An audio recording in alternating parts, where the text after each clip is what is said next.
سلام دوستای عزیزم، من مریم هستم. امروز با یه پاکسازی متفاوت در خدمتتونم.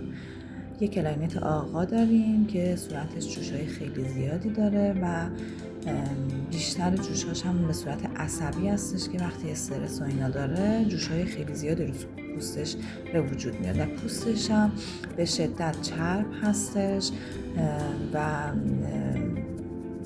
یادم رفت که قبلش براتون یه عکس از جوشاش بگیرم که از نزدیک ببینید، چون تخلیه هم کرده بود روز قبل، دیگه زیاد چیز نبود، جوشاش تخلیه شده بودش. به خاطر همین پاکسازی رو شروع کردم. الان در حال تمیز کردن پوستش هستم، با فوم شستش رو دارم پوستش رو تمیز میکنم که بعد براش یه پاکسازی انجام بدم.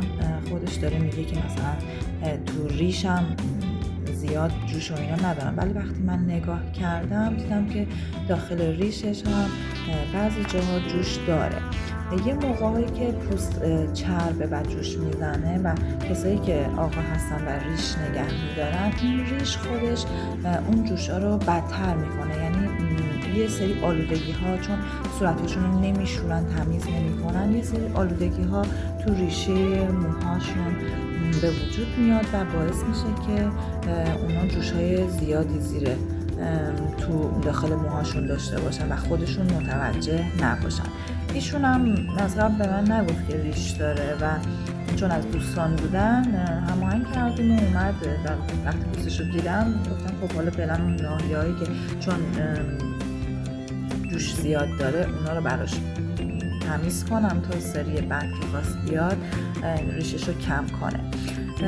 روی پیشونیش واقعا افتضاحه. حالا با تو مسیر ویدیو خودتون میبینید از نزدیک روی پیشونی و روی هاش خیلی جوش‌های بزرگی زده بود و تخلیه کرده بود. حالا خدا رو شکر زیاد انقدری که اونا رسیده بودن و چرکاشون دیگه مثل که داشته بیرون میزده، زیاد فشاری نداده که بخواد پوست رو تخریب کنه. ولی خب بالاخره جوش‌هایی که میترکن باید تا یه چند وقتی خیلی مراقبت ازشون بشه و از تامین کننده ها استفاده بشه.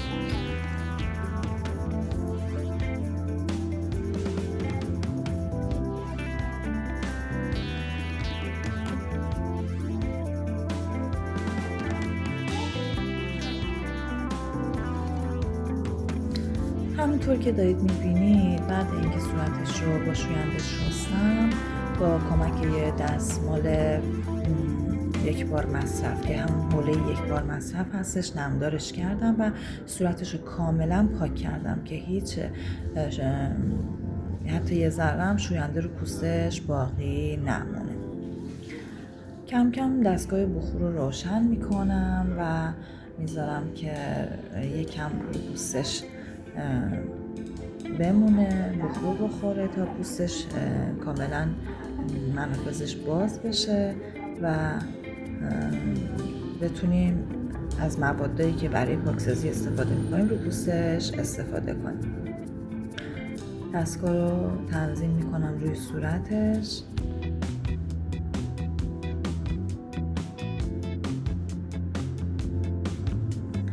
تو مرحله دوممون از یه اسکراب استفاده میکنیم. از اسکراب همونطور که بهتون قبلا هم گفتم، من از محصولات MND و محصولات که هومکرها و همینطور شوینده ها، همون چیزایی که تو مصرف روزانه یه نفر میتونه تو خونه استفاده کنه و یه سری محصولات تخصصی تو سالنم استفاده میکنم. از برند MND هستش که خودم هم نماینده فروشش هستم. کسایی که این ویدیو رو میبینن اگر علاقه به این دارن که تو خونه یه روتین پوستی مناسب داشته باشن و مشاوره بشن و محصولات مورد نیاز خودشون رو تهیه کنن، میتونن به من پیام بدن یا اینکه از طریق لینک واتساپ به من پیام بدن، عکس پوستشون رو برای من بفرستن، من براشون یه لینک مشاوره میفرستم. وقتی که لینک رو پر کردن و بهشون میگم که از چه محصولاتی میتونن استفاده کنن و تیپ پوستیشون چی هست بر اساس چیزی که اونا پر کردن. ولی خب یه عکس هم خوبه که برام بفرستید. الان تو این مرحله من دارم از اسکراب شنی استفاده میکنم، چون میخوام بعضی از قسمت‌های پوستش دهیدراته شده بوده و خشک شده بود، میخوام که اون لایه ها رو بردارم.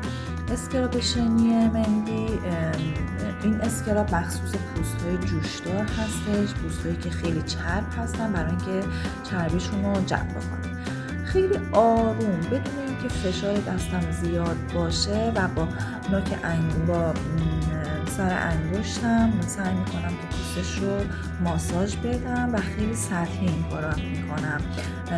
دوستان اگه پوستای حساسی دارین و پوستاتون ممکنه التهاب داشته باشه و یا اینکه پوستی دارید که مثلا بر اثر آفتاب سوخته است یا چیز، وقتی دارید از اسکراب ها استفاده میکنید سعی کنید که خیلی ماساژ ندید. این اسکراب های شنی به خاطر بیناهایی که داخل اسکراب هستش سطح پوست رو خراش میدن و این کار باعث التهاب پوستتون میشه و یه احساس سوختگی بهتون دست میده و کشیده میشه. پس بهتره که با ملایمت و خیلی آهسته. من چون دستگاه بخور روشنه اسکراب رو زدم که اون بخور یکم باعث بشه که این پوستش وقتی گرم میشه مواد اسکراب وارد پوستش بشن. یه چند دقیقه بهش استراحت میدم و بعد باز با کمک حوله یک بار مصرفی شون صورتش رو پاک میکنم.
دیگه توی این قسمت صورتشون رو پاک میکنم و میرم به مرحله بعد.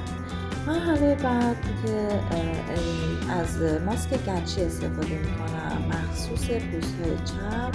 ماسک گچی خیلی خاصیت داره بچه ها. سعی کنید که هر کسی باید تو خونه یه ماسک گچی مناسب پوستش داشته باشه. مناسب پوستش یعنی چی؟ یعنی پوستایی که جوش دارن یه ماسک گچی مخصوص پوست‌های چرب و ممکنه پوست‌های خشک باشن و مثلا چین و چروک داشته باشن. البته پوست‌های خشک هستن که خیلی سریع چین و چروک میشن و پوست‌های خشک همیشه لک هم دارن. پس ما بهتره که هر کسی تو خونش یه ماسک گچی داشته باشه. ماسک گچی چون دارای خاک رز هست خیلی خواصا برای پوست داره. با یه براش ماسک گچیمون رو تو سر تا سر پوستش پخش میکنیم.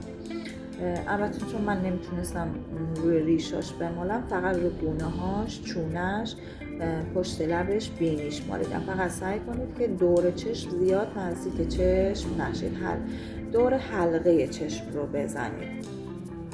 ماسک گچی هم بهتره که 20 دقیقه روی پوست بمونه و کاملا خشک بشه. وقتی که ماسک گچی رو میذارید سعی کنید که زیاد صحبت نکنید تا اون پوست شما به خاطر اینکه اون وقتی خشک میشه، وقتی شما صحبت میکنید و یا میخندید باعث کشیدگی پوستتون میشه و این اصلا برای پوست خوب نیستش و ممکنه آسیب برسونه. پس بهتره وقتی ماسک گچی رو میذارید زیاد صحبت نکنید و 20 دقیقه صبر کنید. ماسک گچی وقتی خشک شد بعد با آب فراوان صورتتون رو بشورید و کاملا ماسک رو از روی صورتتون پاک بکنید.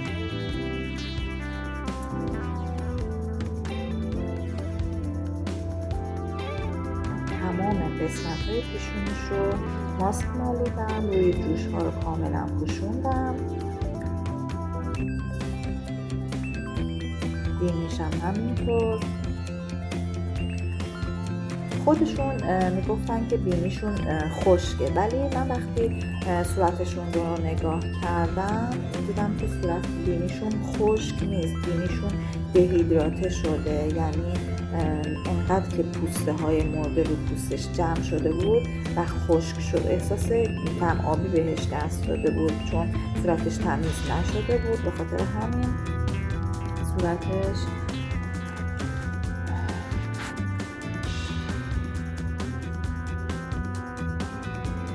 خب وقتی که صورتش رو شست دیگه میریم رو مرحله این که با میکرودرم میخوایم صورتش رو جوش‌ها رو بکشیم ببینیم چیزی از درونشون خارج میشه یا نه، چون بعضی از جوش‌ها که خودش تخلیه کرده بود، همونطور که می‌بینید رو پیشونیش قرمز هست و این جوش‌ها رو قبلا تخلیه کرده بود. یه سری جوش‌های کوچیک هم داشته که اومدیم با دستگاه میکرودرم سعی کردیم که اونا رو تخلیه بکنیم، داخل پوستش خارج بکنیم. فقط توجه کنید که اگه میکرودرم تو خونه دارید میکرودرم رو زیاد نباید روی پوستتون بکشید. این فشارهای کوچیک، مثلا یه بندقه کوچیکی رو به اندازه 1 سانت میتونید بکشید و سریع میکرودرم رو بردارید. تو اگر تونستید فقط روی جوش ها بذارید و بلند کنید، چون میکرودرم رو وقتی رو سطح پوست میکشید اگر درجهش بالا باشه باعث کبودی پوستتون میشه و یه مدتی روی پوست باقی میمونه. خب ما تو این مرحله که این کار رو انجام دادیم خیلی چیز خاصی نداشتن که بخوایم تخلیه کنیم، چون با اسکراپ برداشته شده بود، تخلیه شده بود و میریم سراغ این که با دستگاه های فرکانسی اون جوش هایی که قبلا فعال بودن رو بهشون یه شوکی وارد بکنیم برای اینکه پوست خودش رو ترمیم بکنه. من سعی میکنم یه آبرسانی بزنم به سطح پوست، چون های فرکانسی وقتی روشن میشه چون یه حالت برق گرفتگی به آدم دست میده خیلی یا خوششون نمیاد. همونطور که میبینید وقتی روی پوست گذاشته میشه، من بهتون بگم که بهتره های فرکانسی روی پوست بذارید و بعد روشن کنید، درجهش رو زیاد کنید، چون اگر قبلش روشن کنید و روی پوست بذارید یه دفعه یه برق میگیره کلاینتتون. همونطور که میبینید من دارم با اون سری که مثل نوک قلم میمونه و نازکتر از همه است روی خود جوش ها رو میزنم برای اینکه اون جوش ها یکم تحریک بشن و پوست خودش رو بازسازی بکنه. دستگاه های فرکانسی یه توضیح بدم براتون که 4 تا سری داره. کلا دستگاه های فرکانسی دستگاه آنتی باکتریال، یعنی برای رفع آلودگی ازش استفاده میشه. یه دونه همین سری هستش که دارید میبینید و نقطه‌ای هستش، نقطه زن هستش و برای جوش های فعال ازش استفاده میشه. به صورت ضربه‌ای میتونید استفاده کنید. یه سری هم که بعد از این سری میبینید بهش میگن سری قارچی که اون پهنه و برای اینکه آلودگی ها از تمام صورت ازش میشه استفاده که برای رفع آلودگی و همینطور میگن که برای جذب بهتر مواد آبرسانی که روی پوست زدید هم هستش و مواد وقتی ماساژ میدیم اون مواد راحت تر جذب میشه. یه سری هم داره که مثل شونه هستش و این سری برای تحریک پیاز مو هستش. یعنی کسایی که ریزش مو دارن و موهاشون کمجونه، ضعیف شده و پرسی شده، از این شونه استفاده میشه و میتونید وقتی که دارید از اون شونه استفاده میکنید از تونیک تقویت کننده مو یا از سرم های ضد ریزش و تقویت کننده پیاز مو استفاده کنید. و یه سری دیگه هم داره که برای قبقب و ازش استفاده میشه، برای زیر چشم ازش استفاده میشه که سری اشکی بهش میگن. بعد من توی یه پست دیگه جداگونه براتون دستگاه هایپرپنسی رو معرفی میکنم و بهتون نشون میدم سریعش. خب همونطور که میبینید جوشای صورتش خیلی زیاد بودن و اصلا واقعا خیلی ترسناکه. خودش که میگه وقتی استرس شدید میگیره این جوشا بدتر میشن و روی پوستش به وجود میاد. ولی این هم بهتون بگم که دوستان این جوش ها به کبد هم مربوطه. شما وقتی تغذیه ناسالم داشته باشید، تغذیه خوب نداشته باشید، همیشه از دانه های مثلا مثل بادوم، تخمه، نخود، این چیزا چرب هستن و به شدت گرمی دارن و وقتی شما کبد خوبی نداشته باشید باعث میشن که پوستتون خیلی جوش بزنه و خراب بشه. و یکی هم استفاده از مشروبات الکلی هستش که خیلی باب شده و خیلی جوان ها ازش استفاده میکنن. شما وقتی از مشروبات استفاده میکنید، از چیزای الکل دار استفاده میکنید، به کبدتون آسیب میزنه و همین باعث خراب شدن پوستتون میشه. پیری زودرس میگیرید، پوستتون جوش میزنه و به کبد وقتی آسیب برسه دیگه کبد نمیتونه بدن رو پاکسازی بکنه. یعنی واقعا بهش فشار میاد. کبد واقعا عضوی هستش که مسئول پاکسازی سموم بدن هستش، ولی وقتی الکل میاد وسط باعث میشه که خود کبد آسیب ببینه و نتونه بدن رو تمیز بکنه.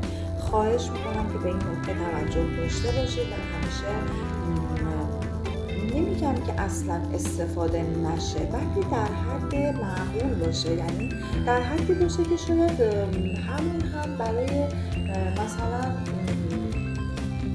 تمیز شدن، حالا مثلا بعضیا میگن آقا اینو بخورید نمیدونم میکروب ها رو میکشه، برای نمیدونم معده خوبه، برای روده خوبه، ولی حالا من نمیدونم. سعی کنید که مصرفش خیلی کم باشه، زیاد مصرف نکنید.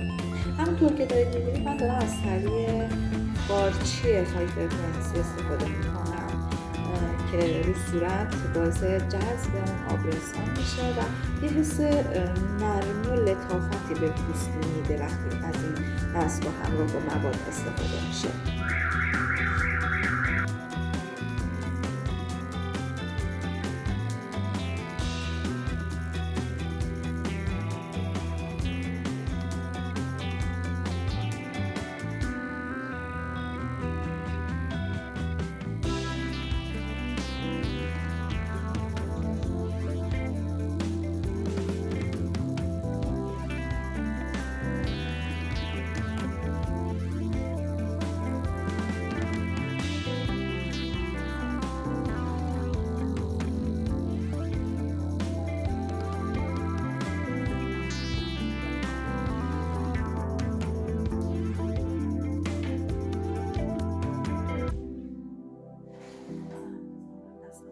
توی این مرحله با یه ماساژ سعی میکنیم آبرسان هیدروژلی که براش گذاشته بودم استفاده کرده بودم رو جذب پوستش کنم.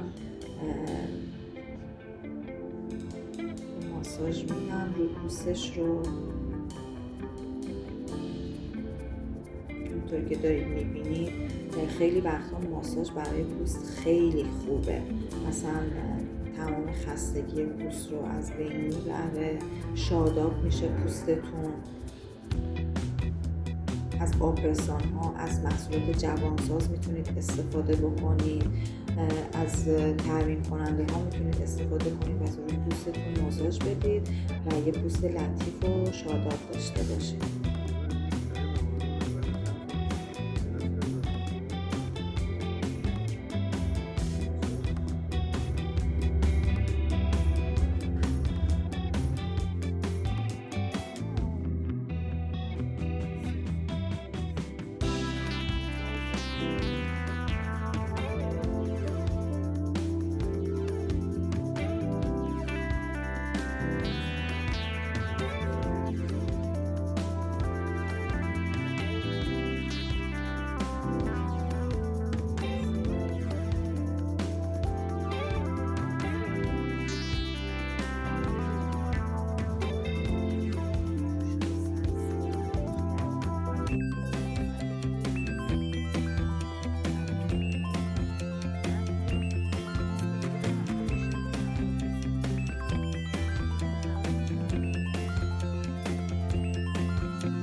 خب همونطور که دیدید، ملاحظه کردید، حسابی ماساژ دادیم پوستش رو و اون آبرسان جذب پوستش شد.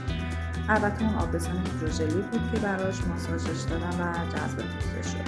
تو این مرحله میخوام از یه ماسک ورقی استفاده کنم و صورتک LED رو براش بذارم که یه چند دقیقه رو پوستش بمونه. دوستای عزیزم، این ماسک‌های ورقی هر کدومشون خاصیت‌های متفاوتی دارن. بعضیاشون آبرسان هستن، بعضیاشون ضد لک هستن، مثلا عصاره چایی، عسل، بابونه، نمیدونم چیزای متفاوتی از آلوورا، عصاره‌های متفاوتی میتونید پیدا بکنید.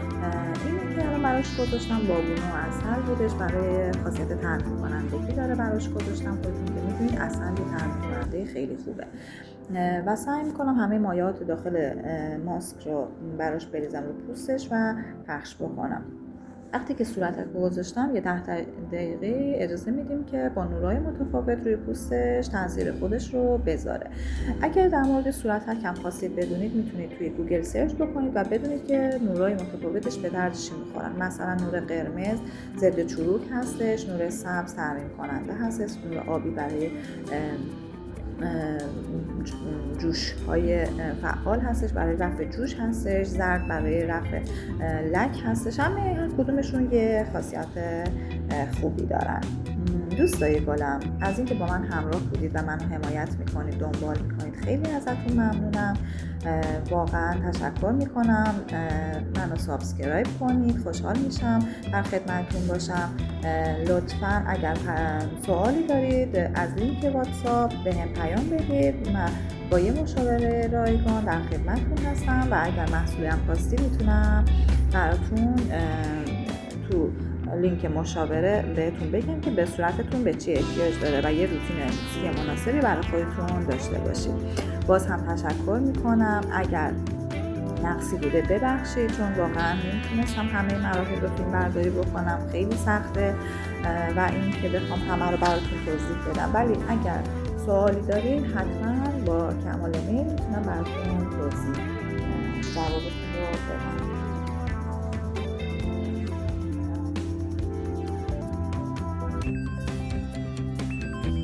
یه بار دیگه ازتون تشکر میکنم و شما رو به خدای بزرگ میسپارم. خدا نگهدارتون باشه. لطفاً لایک و کامنت یادتون نره و اینکه منو سابسکرایب کنید.